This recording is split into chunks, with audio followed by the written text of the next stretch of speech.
So again, everyone, this is Donald Jenkins. I am the CEO of the Purpose Development Institute. We are a think tank here in Atlanta, Georgia. We are excited that everyone is taking some time out on this holiday weekend, MLK weekend, to just spend some time with us. We have a very special guest tonight. I'm extremely excited, excited for everyone that's took some time out of your schedule to join us tonight to just discuss some things about the inner game and some of the things that we do here at the Purpose Development Institute. For those who don't know who we've been conducting 30 years of research in regards to purpose development, and we have put some real cool resources together for our corporate people.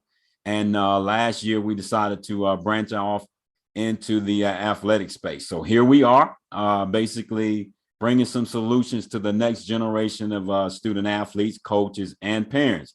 So again, this is one of our locker talks. And tonight we have a very special guest that I am extremely excited to introduce to you all. And I'm honored that she's taking some time out of her busy schedule to be with us tonight, to talk to us a little bit more about, number one, who she is.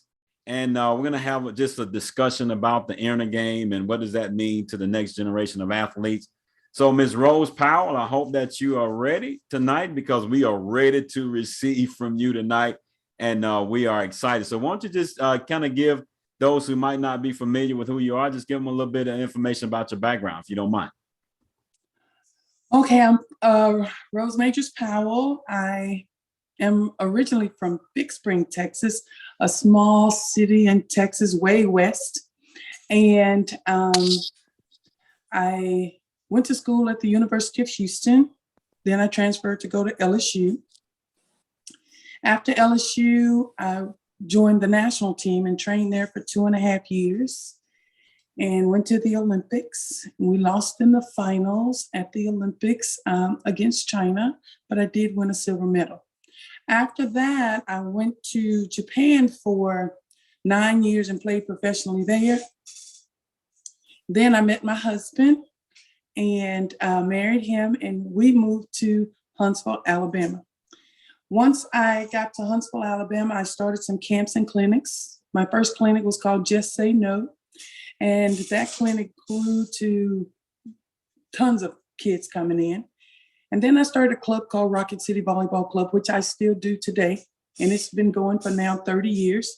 Wow. I coached 17 years at Martin Methodist College, which is now UT of the Southern, something like that.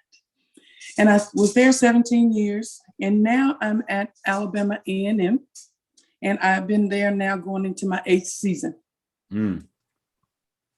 And so that's my history of where I've been and what I've done. Awesome. That's very exciting. I'm gonna tell you right now, I am extremely excited about a lot of things that you've done in your career. And I just have a few questions that I want to, ask you tonight, simply because, we are in the business of empowering the next generation of athletes. And you know yourself that empowerment doesn't just come from one person. It comes from several individuals. We all know the old saying where they say it takes a village to raise a child. And I think that we're all familiar with that. So when it comes to the student athletes, we know that parents have to have all hands on deck, coaches have to have all hands on deck, and even the student athletes have to have all hands on deck.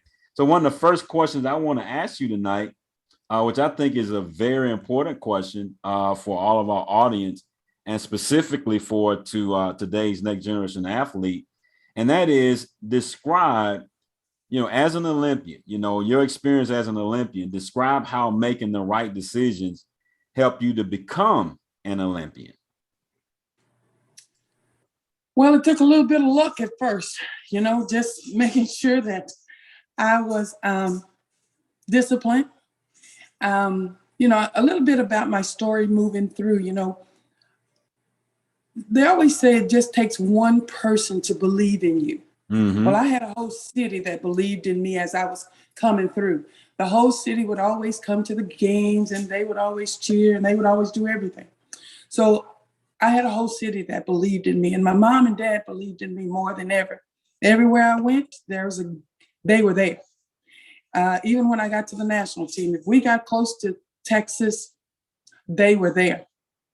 So making the right decisions came when people would tell me, hey, you got to make sure you do the right things. What is the right things? I didn't know for sure.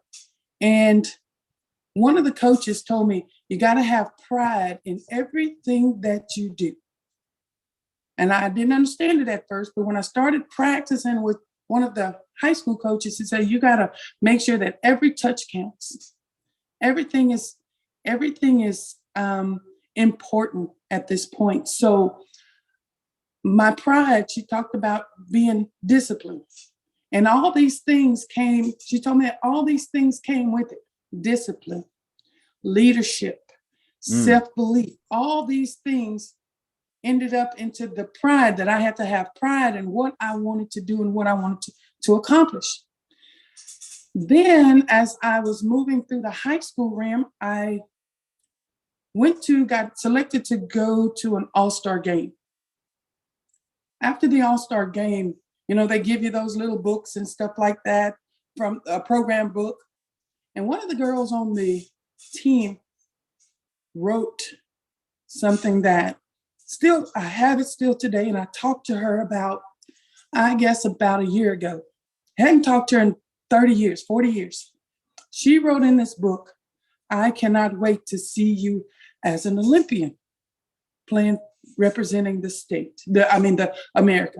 She had seen something in me long before I had ever even thought about being an Olympian. So I talked to her, like I said, a year ago, and sent her the picture of the book and stuff like that. But making the Olympic side of it, it was just always wanting to have pride in what I did, making sure I made the right decisions. My mom would always talk about, the parties when I got to college and stuff like that, and hanging out and doing these different things that, you can just take one wrong step. Yeah.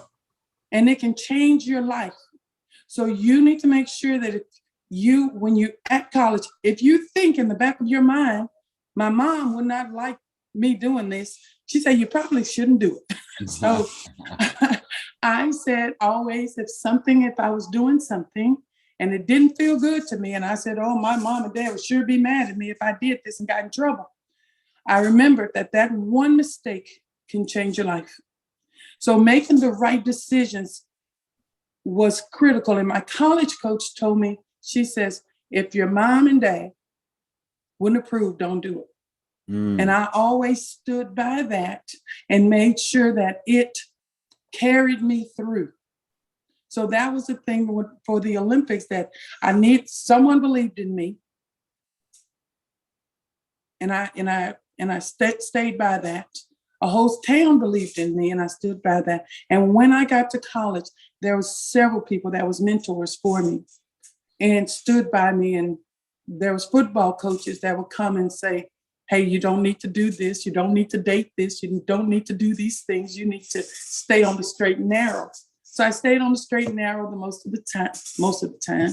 And as I continued to get better, and every ball was important to me when I was practicing and playing, the discipline, the pride that I took with what I wanted to be, how good I wanted to be, helped me get to become an Olympian. That is absolutely awesome. I mean, you just confirmed something that, we teach explicitly here at the Purpose Development Institute. And, specifically in regards to the next generation of athletes, because everybody want to be recruited. They're always looking for opportunities, to get that kind of exposure and things of that nature to take their game to the next level. And one thing that, we try to communicate to them and transfer the skill set is to help them understand the importance of recruiting themselves to a higher purpose. And it sounds like that pride, thinking about what your mom would think, whether she would approve or disapprove this.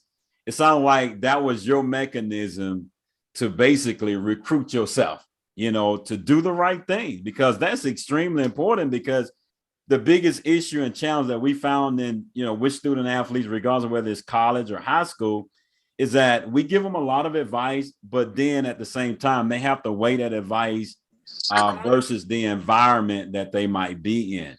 So, as a, collegiate coach and even being an Olympian, speak a little bit about, the environment, that these kids are facing today that's so tempting to make those bad decisions, if you don't mind.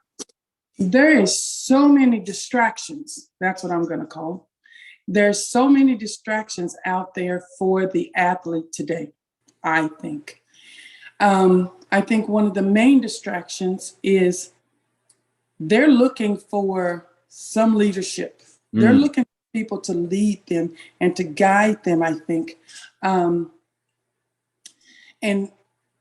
those distractions come with not really just paying attention to what is being told for them to do. We are the technology group. We are the Instagrams, and we are the Facebook kids that think that everything is going to change looking at this cell phone. And I think that's one of the main distractions that the athletes today have to get past, is they've got to start buying into the training, the leadership, the guidance, their self-belief for themselves, so that they can move to the next generation. Through the next phase of being the best athlete. I think that sometimes self-evaluation, a truthful self-evaluation, not a minor, small evaluation, someone that's just always trying to be nice to you, a self-evaluation that you as a player can receive from your coaches, your parents, something like that. I think that's one of the things, one of the things that the players need at this time, the athletes. Yeah, and that's awesome, and that's the reason why, my wife and I, we did the research in regards to purpose development, because we wanted to find out what those deficiencies were that was exploiting weaknesses in the advice that the student athletes were receiving, weaknesses in their purpose per se, because that give them the skill set and the tools to perform that self-evaluation, not based on what they know in regards to their own personal identity, but again, going back to the statement of what I said earlier, and that is about recruiting yourself to a higher purpose. And that's the power of purpose development. Really, that's the power of the inner game. And me and you talked about the inner game earlier today. In fact, you gave us a very powerful story about the inner game and how it related to your game that you all participated in today. So if you don't mind, just kind of, give us a little short excerpt on what you told me early on the telephone in regards to the inner game and how it affected decision. It affected a lot of things that your athlete had to face today and during the game. Okay, so today's game, we went to the tournament up in Nashville, and it's a national qualifier. And we didn't make excuses. And I told them we won't make excuses, even though we've only had one practice with the whole team there. We're going to go and do what we know. So the first day, everyone played well, did good. And then today, there was things that came in that distracted them. Several of the players play basketball. Duckett, she plays basketball, so she wasn't able to. She had no legs today, and so she couldn't mentally get past that. She knows what to do. She knew what to do, but she was not mentally strong enough to get past, okay, my legs are dead, I'm tired, all these things. So today's game this morning, we probably should have beat the team, but they could not mentally, their inner game, their inner self was not there. They knew what to do, but it just did not come out on the court today. And why did it not come out on the court today? There's the self-talk. Several other players, my legs are tired. I can't do this. And my ankle is feeling kind of weak right now. I'm Mm. not putting the ball down. I'm like, you guys, we have to get past that. We just have to play ball. So the inner game for them today was a little lacking because they began to make a few excuses, but they knew what to do, but could not perform it on the court. So now we have to teach them the other side of it, is how to talk to themselves on the positive side. Even though they may be tired, they still have to play the game, because the other team don't care Absolutely. whether or not you're tired or you play basketball or you done had one practice. We've had one practice, but we still finished number 8 out of 36 teams. And I told them today's match does not define us. We are still a very strong team and we will continue to get better. So they believe in that it did not define them. They believe in what I'm telling them, and I'm looking forward to the next month.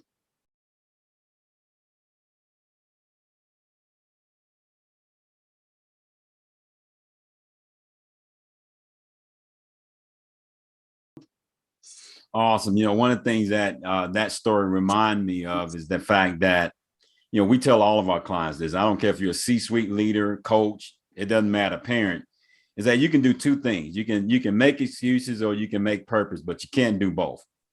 And a lot of times we find, a lot of our clients, they end up making excuses because they don't know how to make purpose. Because when you understand how to make purpose, all the great, athletes that we know of, like Tiger Woods, Michael Jordan, Tom Brady, all these great individuals, they understand the process of making purpose. That's where we dig in well beyond, the physical strength or the physical attributes that might be lacking. And they dig deeper to come out on the other end as champions. And that's one of the things that, we are excited about bringing to the student athletes, is that we can give them that skill set now, when it comes to the inner game. Because another thing that we teach, I think is real important, is the fact that where advice leave off, because as coaches, parents, we give our kids and student athletes a lot of advice, but where advice leave off, purpose development must take over. And see, that's the process that you and I was talking about this earlier. That's that red zone that we talk about. Many times we never heard of the red zone. We don't even know it exists. And in that red zone is where they make those decisions that allow them to make what we call errors in purpose. See, they had a purpose to win that game, but because they were physically tired, it's hard for them to make that, decision or recruit themselves to a higher purpose, to execute at a high level, to dig deeper. We call it that other gear, to get to that other gear so that they can crush average during that time. So it's a very important skill set, that we are excited, and we're excited to have you on board because you started training with us as well to understand a little bit more about the inner game, the red zone, and how to develop that as a skill set. So one of the last questions I want to ask you, which is a very important question, and you can elaborate on this as well, is that on a scale of 1 to 10, how important it is for the next generation of athletes to make better decisions? I know it's kind of a self-explanatory question, but I wanted to hear from you. I think it's no number is perfect, but and 10 is perfect. So I'm going to give it a 9.5. 9.5. Yeah. They always ask me, are you perfect? No, I'm not perfect. I'm a 9.5, a 9.99, but not perfect. But I think it is very important for the athletes today to make the proper decisions and understanding the purpose of the decisions that they're making and why they're making those decisions. I think sometimes the players forget about the purpose and why they're here,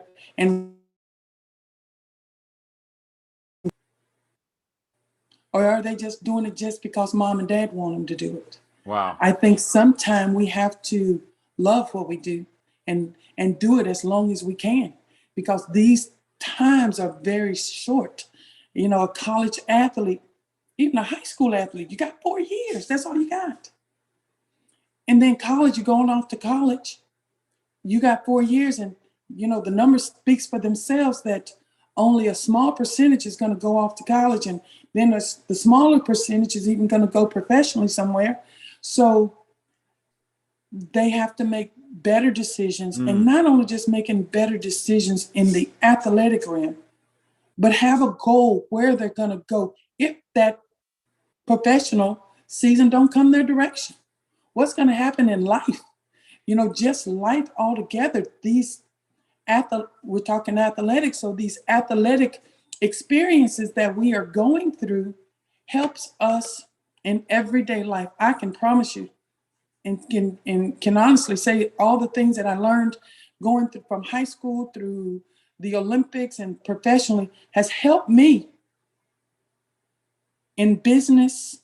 Awesome. And in coaching my team and training my team. And I've learned so many things as I go through it. Sometimes I may get out there and overcoach or something like that, and the kids get confused. Okay, but they got to understand their true purpose of where they're trying to go once one experience leave and another one presents itself, because there's always different opportunities that presents itself. We get on this road, and sometimes the road can go right and the road can go left.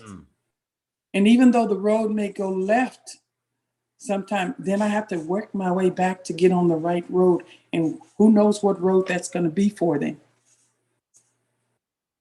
That's awesome that you said that. And see, that's the reason why we lead with purpose in our training. And more importantly, we lead with purpose development, because purpose development is a critical resource. And one of the things that we try to make sure that our clients understand is that purpose is bigger than your passion. Because a lot of times people say, find your passion, find your purpose. It's bigger than your gifts and talents. It's bigger than what you do as an individual. Purpose is also what you become. It's 83% of what you can become. And that's the skill set that we transfer to these student athletes, because you and I both know that to become an Olympian, you had to become something other than what you were the previous years. To become a coach, you had to become something other than what you were in college. To become an entrepreneur, whatever case it might be, a husband or a wife, we have to become. So that's a skill set that we need for the rest of our life. And that's one thing that we try to communicate to the parents, is that, because your child is playing athletics, they should be able to take away more from the game than just memories, because a lot of time, like I said, that window is small. It's a very small window, and it only opens up for a very short period of time for you to show your brilliance. Then beyond that, there's still a lot of brilliance left in you. You just might not be doing it with your athletic skills. So there are a lot of things that otherwise that purpose development can come in and fine tune in that area. And that's the reason why it's extremely important, for them to be able to understand the whole inner game piece. And I just want to as we close, this is kind of the last thing that we're going to do. Then we're going to wrap it up and maybe open up for some Q&A for those who have some questions. Give everybody a working definition of what we mean by the inner game. I'm going to do that for you. The inner game is basically the smarts to prioritize your decision making. All right. It's the smarts to prioritize your decision making, because, we might say making good decisions is important, but do we have the smarts to make it a higher priority? And that's what purpose development does. And that's where we begin to come in and minimize those errors in purpose, because we give you those smarts. Our inner game ranking system training, that's what it's designed to do, to make sure that, the students, the parents, the coaches, that they have that smart, be exposed to purpose in a way that they've never been exposed to, so that now they can not just be intellectually smart, but they can be intuitive smart, to where now they're making intuitive decisions that's going to allow them to transform themselves into a better version of themselves. So Rose, I have thoroughly enjoyed this interview with you. We're going to certainly have to bring you back, because I know that there's more in you that you can share with us, the wisdom that you have acquired over the years. And I'm sure that the audience would certainly anticipate hearing more from you. So at this time, I just want to just make sure that, we do have some room for some Q&A. So if anyone is on the Zoom tonight and you have a question that you might want to ask Ms. Rose that she can address at this time, feel free to do so.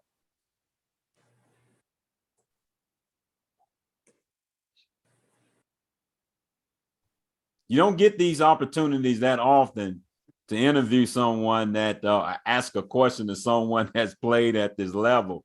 So don't be shy. If you have a question, feel free to do so at this time.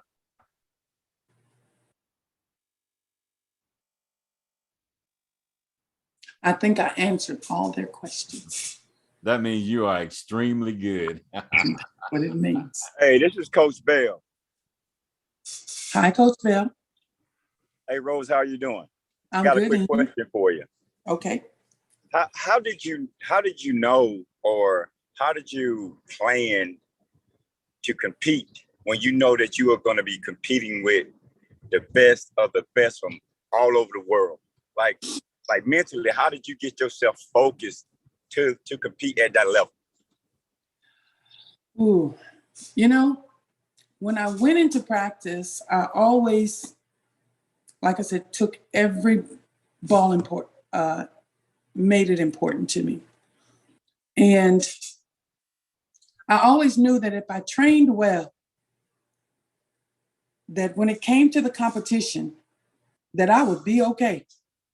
And I did, and I worked hard, and the coaches would, my Olympic coach would always just say, Rose, you are a very athletic person. You understand the game. You see the game before it's even been played. You see things happening long beforehand.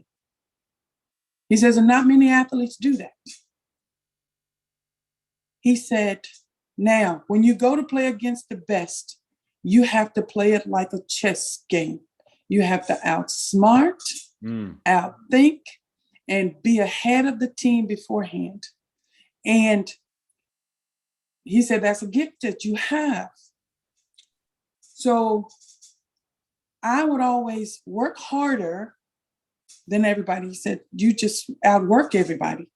And I did. I worked out. I would outwork.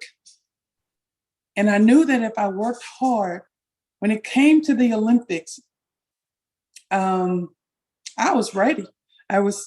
People always ask me, why did you not go back to do another Olympics? I said, well, I was happy with my performance in the first one. I'm going over to make the money now. So I'm okay. That's a good answer. But that was true. It was true, But I did. I was happy with my performance in the Olympics. I played 99.9% of every ball that was played. Wow. And I was, I believe, the only person that did that. I was taken out on one ball. And at that time, when the coach took me out, he told me, he said, we were down 2-0 against Brazil. And he pulled me out. He said, Rose, you got to do something. I said, okay. Because believe it or not, I talked all the time on the court. He said, you got to do something or we're going to lose this match. I said, okay. The ball died. We switched courts. We lost that set. So the best player in the world, Flo Hyman, one of the best players in the world, Flo Hyman, after the coach made his speech, she looked at me and I looked at her and I said, Flo, they tell me you're the best. I'm not going to tell you all the bad words that I said with it, but I said some adult words. And I said, they tell me you're the best player in the world. She said, that's what they say. I said, well, then you got to prove it to me. So the next ball she went in and she almost killed this girl, almost killed her. And I said, well, that's what I'm talking about. And at that point, we was ready to rock and roll. But again, just preparing in the practice, making sure every ball counted in the practice, doing the extra, prepared me well for every competition that I played. And that's the way I take everything. Thank you, Rose. I really do appreciate that information. And you're welcome. Again, I'm just honored that you're a part of the team. Appreciate you. Thank you a lot. Anytime. See, those are the stories that I'm excited to hear about, because it's those stories. I always say facts tells, but stories sell. And when you telling those stories, you sold us on the whole experience, and we wasn't even there. So I know you have a lot more of those stories there, and we can't wait to get to them. But I want to make sure that we address everyone. Does anyone have any other questions? And that way we can kind of wrap it up. But feel free to get your question out to Rose right now.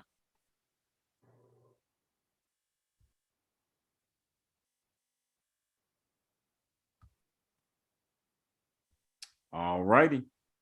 So with that said, Rose, you obviously did a fantastic job, because that was your grade. No other question besides Mr. Bell. So they gave you a good grade tonight on the information that you shared. So we are extremely excited about that. And I know some of you all are going to listen to the recording, because we did a lot of work this weekend at the Little Big South tournament here in the Atlanta area, and we contacted a lot of people that was interested in hearing you, Rose. So this is going to go out to the recording, and I just want to make sure that the individuals that are going to listen to this in the recording, that you have some further instructions as to what you need to do to find out more about how we can help, here at the Purpose Development Institute. So I know many of those individuals, they received a card, and on the back side of that card, there's a QR code. So I want to make sure that you scan that code to start a tour of our website, our online coaching community. Learn more about the inner game. We're the only company in the world that created what we call the world's first inner game ranking system. And we did this program. We created this program simply because of what you just heard from Ms. Rose Powell, and the importance of decision making and being able to equip the children to be able to do what we always say, recruit themselves to a higher purpose, so that purpose development can take over where advice leave off, because advice has to compete in their surroundings. And many times advice from parents, coaches, and teachers doesn't survive in those surroundings. So that's where purpose development has to come in to make sure that they are making the right decision. And that's the reason why we created the PDI Smart Coaching Community, to make sure that the next generation of student athletes, that they have the skill set to be able to recruit themselves to a higher purpose. Because we always say this, you might be game smart, but that doesn't necessarily mean that you're PDI smart. So we want you to be PDI smart so that you don't become a product of your environment and you're making the right decisions. So again, we appreciate your time and look forward to connecting with everyone and being able to help them take their game to the next level and crush the inner game. So